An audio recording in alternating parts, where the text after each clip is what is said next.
ថ្ងៃនេះគឺបាន printer មួយគ្រឿងម៉ាក Canon IX67 printer នេះគឺភ្ញៀវគាត់យកមកបដូរ head បងប្អូនគឺ printer មួយនេះគឺវាមានបញ្ហាខូច head replicate code ខូច head គឺ B200 បងប្អូនអញ្ចឹងមុននឹងយើងបដូរ head ថ្មីគឺយើងត្រូវសម្អាត printer សិនបងប្អូនគឺដោះលាងទឹកបើរឿងផ្លាញ់គឺខ្ញុំលេខ1ហ្នឹងបងប្អូនរឿងផ្លាញ់បងប្អូនខ្លះគាត់សួរថា printer លាងទឹកវាអត់ខូចទេអីពេលយើងលាងទឹកគឺយើងលាងគ្រឿងណាដែលយើងត្រូវលាងទេបងប្អូនគឺយើងអត់លាងទាំងអស់ទេដូចជា board ដូចជាអីគឺយើងអត់លាងទេបងប្អូនយើងលាងគ្រឿងណាដែលយើងត្រូវលាងអញ្ចឹងមុនយើងដោះលាងគឺយើងត្រូវដោះគ្រឿងមួយសិនបងប្អូនតាមដំណាក់កាលរបស់វាអញ្ចឹងយើងដោះគ្រាប់ថ្នាំហើយយើងដោះ head ចេញទៅមកគឺយើងឆ្កឹះតែខ្ញុំចង្អុលហ្នឹងបងប្អូនគឺរបៀបដោះរបស់វានឹងឯង printer មួយនេះគឺល្អប្រើមែនតើបងប្អូនគឺវាធន់យើង print sticker print ញ៉ាំកាត print ធៀបការ print សំបុត្របន់គឺបានគ្រប់យ៉ាងបងប្អូនស្រួលប្រើមែនតើក្តាស់រឹងក្តាស់ទន់អីគឺ print បានក្តាស់រូបថតគឺ print បានទាំងអស់បងប្អូន print color សខ្មៅបងប្អូនទើសតែម្យ៉ាងគឺវាអត់មានកន្លែង copy ទាំងបងប្អូនផ្សេង print មួយនេះវាមុខងារវាមានតែ print តែមួយមុខគត់ប្រើសិន print មួយនេះគឺភាគច្រើនគឺអ្នកនៅតាមកន្លែងបោះពុម្ពឬក៏អ្នកធ្វើការតាមការិយាល័យ office តាមសាលារៀនមន្ទីរពេទ្យឬក៏បងប្អូនផ្សេងៗដែលគាត់ចង់យកទៅដាក់នៅតាមផ្ទះក៏បានដែរបងប្អូនគឺល្អប្រើមែនតើសម្រាប់ជាងថ្មីគឺអាចមើលវីដេអូនេះបានតែវីដេអូនេះគឺខ្ញុំថតកាត់ទេបងប្អូនអត់ថតពេញទេព្រោះយើងពិបាកថតនឹងដោះផងយើងថតផងគឺវាពិបាកអញ្ចឹងខ្ញុំថតកាត់ឲ្យសម្រាប់ printer មួយនេះគឺបើយើងបដូរ head ថ្មីយើងអត់ចាំបាច់លាងក៏បានដែរបងប្អូនយើងគ្រាន់តែសម្អាតតាមខាងក្នុងវាតិចទៅបងប្អូនសម្អាតឲ្យស្អាតទៅគឺយើងបដូរ head បានហើយប៉ុន្តែសម្រាប់ខ្ញុំគឺខ្ញុំដោះលាងដើម្បីឲ្យ printer មួយនេះគឺស្អាតកុំឲ្យមានទឹកថ្នាំវាប្រឡាក់ច្រើនបងប្អូន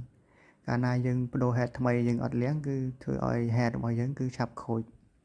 គឺវាឆាប់ឆ្លងខូចបងប្អូនអញ្ចឹងយើងត្រូវការសម្អាតវាឲ្យស្អាតដើម្បីឲ្យអ្នកយកទៅប្រើគឺប្រើបានយូរសម្រាប់មួយផ្ទាំងនេះគឺគេហៅថា board បងប្អូននឹងអាហ្នឹង board បងប្អូនអាហ្នឹងគឺយើងអត់ចាំបាច់លាងទឹកទេបងប្អូនគឺវានៅដាច់រលែកនៅខាងចំហៀងគឺវាអត់ប្រឡាក់ទឹកថ្នាំទេបងប្អូនអញ្ចឹងយើងដោះចេញតាមដំណាក់កាលបងប្អូន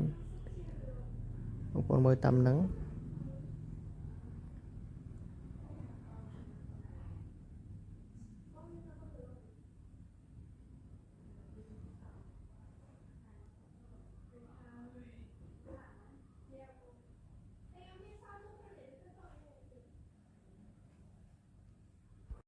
ហ្នឹងគឺយើងដោះហើយបងប្អូននេះគឺគ្រឿងវាប៉ុណ្ណឹងបងប្អូនសម្រាប់យកទៅលាងទឹកបងប្អូនអញ្ចឹងបន្ទាប់ពីយើងដោះរួចរាល់ហើយគឺយើងចូលទៅកន្លែងលាងទឹកទៅបងប្អូនមានតែសាយ៉ូមួយមកបងប្អូនបើយើងមានសាប៊ូបោកខោអាវយើងមានជក់មួយមកយើងដាក់ទៅយើងដោះថ្នមបងប្អូនកុំដោះខ្លាំងអានឹងទៅដោះខ្លាំងវាអាចរបូតគ្រឿងផ្សេងទៀតអញ្ចឹងយើងលាងទឹកទៅបងប្អូនបន្ទាប់ពីយើងលាងទឹករួចយើងយកទៅដាក់ហាលថ្ងៃបងប្អូនដាក់កន្លែងណាដែលមានពន្លឺថ្ងៃទៅដើម្បីវាឆាប់ស្ងួតបើសិនជាយើងដាក់វាចូលដល់វាអត់ស្ងួតធ្វើឲ្យផ្សិតព្រីនរបស់យើងពេលយើងចាប់ចូលវិញគឺវាអាចឆ្លងបងប្អូនអញ្ចឹងយើងហាលវាឲ្យស្ងួតនេះគឺយើងចាប់ចូលវិញហ្នឹងបងប្អូននេះគឺ head ថ្មីបងប្អូននេះមួយហ្នឹង head ថ្មីអញ្ចឹងយើងយក head ថ្មីដាក់ចូលហ្នឹងបងប្អូនដាក់ចូលក្នុង printer របស់យើងមកបន្តមកទៀតយើងដាក់គ្រាប់ថ្នាំបងប្អូនគ្រាប់ថ្នាំហ្នឹងបងប្អូនគ្រាប់ថ្នាំហ្នឹងវាមាន5គ្រាប់បងប្អូនអញ្ចឹងយើងដាក់តាមលំដាប់ដោយរបស់វាតាមពណ៌របស់វាបើសិនជាយើងដាក់តាមខុសពណ៌គឺផ្សេងព្រីនរបស់យើងគឺវាចេញលេខកូដវា error បងប្អូនគឺព្រីនអត់កើតទេបងប្អូនអញ្ចឹងបន្ទាប់ពីយើងដាក់គ្រាប់ដាក់អីហើយគឺយើងតេស្តពណ៌មើលតើផ្សេងព្រីនរបស់យើងចេញពណ៌គ្រប់ពណ៌ហើយឬនៅអញ្ចឹងចាំមើលពណ៌របស់យើងតើវាចេញមកគ្រប់ពណ៌អត់បងប្អូន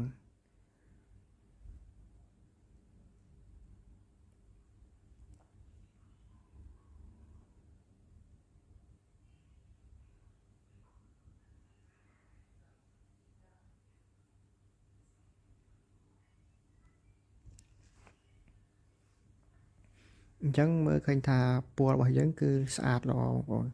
ចេញមកគ្រប់ពណ៌អញ្ចឹងបន្ទាប់ពីយើងតេស្តពណ៌ហើយគឺយើងយកមក print ចេញពីកុំព្យូទ័រវិញបងប្អូនអញ្ចឹងខ្ញុំ print រូបឡាននឹងមួយបងប្អូនអញ្ចឹងយើងចុច print មកបងប្អូនសម្រាប់ print គឺយើង print យើងរើសលេខ printer ផងបងប្អូនបើសិនជាយើង print ខុសលេខគឺយើង print អត់ចេញទេបងប្អូនគឺយើង print ត្រូវឲ្យត្រូវជាមួយនឹងលេខ printer មួយនឹងបើសិនជា printer អត់មាន driver យើងត្រូវ download driver បងប្អូន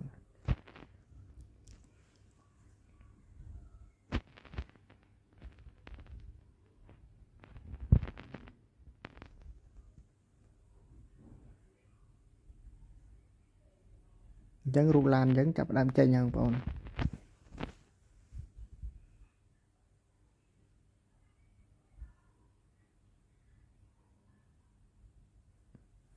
នេះបងប្អូនឃើញថា